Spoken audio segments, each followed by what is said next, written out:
বঙ্গভূমি news, মানুষের সাথে, মানুষের পাশে। পুলিশ এসেছিল বাড়িতে?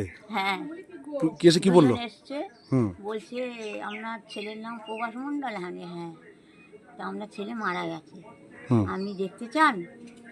হাসপাতালে আছে, দেখুন। আমি বলছি না, আমি আর দেখতে চাই না, আমি দেখে আর কি করব, আর আমার যাবার শক্তি নেই, আমার গলা শুকিয়ে যাচ্ছে, বলতে পারছি না।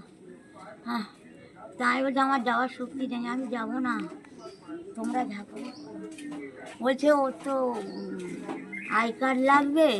তাই বলে কি, দেখো আমি সব কোথায় আই কার্ড জানি না,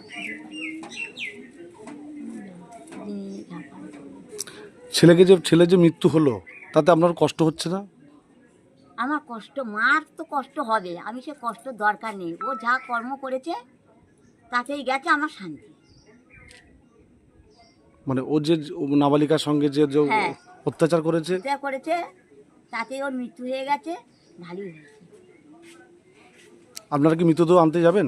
না, আমার কেউ যাওয়ার নেই, আমি যেতে পারবো না, মৃতদেহ আমি আনবো না। আমি তো বললাম আর আমরা দেখতে চাই না, একদম দেখতে চাই না। তোমরা ওখানে নিয়ে ঠিক গুদমে দেবে, কোথায় দেবে, ফেলে দেবে, দিয়ে যাবে, কেউ যাবে না।